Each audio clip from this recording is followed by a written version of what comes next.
ప్రియదర్శిని. మీరు కొద్దిగా అందరికి తెలిసిన విషయమే, రమణారెడ్డి నన్ను ప్రేమించి మోసం చేసి వెళ్ళిపోయారని, వాళ్ళ ఇంటి తాళం వేసిందని కూడా అందరికి తెలుసు. నేను ఇప్పటికీ 16 days అవుతుంది వాళ్ళ ఇంటి ముందు కూర్చొని.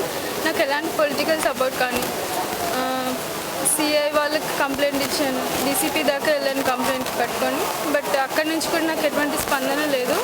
ఆయన సిఐకి ఫార్వర్డ్ చేశారు, సిఐ దగ్గర నుంచి కూడా నాకు ఎటువంటి స్పందన లేదండి. సో నేను కలెక్టర్ ఆఫీస్కి వచ్చాను. ఇక్కడైనా నాకు న్యాయం జరుగుతుందేమో అని చూడాలి ఇంకా. కానీ అమ్మాయిలు ఇలా ఫార్వర్డ్కి ఎలా వస్తారండి? ఇలాంటి కోఆపరేషన్ ఉంటుందండి కదా. నాకు మీడియా తరఫు నుంచైనా నాకు కోఆపరేషన్ కావాలి, అండ్ మీడియా బ్రదర్స్ నాకు కోఆపరేట్ చేస్తారని నేను అనుకుంటున్నాను. మీ వల్లనైనా నాకు న్యాయం జరుగుతుందని నేను ఆశిస్తున్నాను.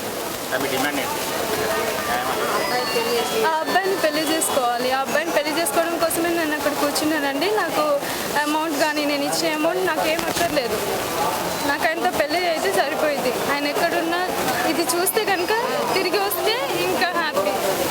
16 days అవుతుంది కూర్చోడానికి. అండ్ పోలీస్ కంప్లైంట్ ఇచ్చి అప్రాక్సిమేట్లీ 11 days అవుతుందండి. చెప్పాలి.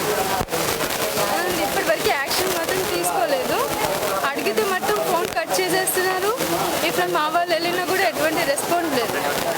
డీసీపీకి ఇచ్చామండి, పోలీస్ వాళ్ళు ఎలాంటి యాక్షన్ తీసుకోవట్లేదు అసలుకే.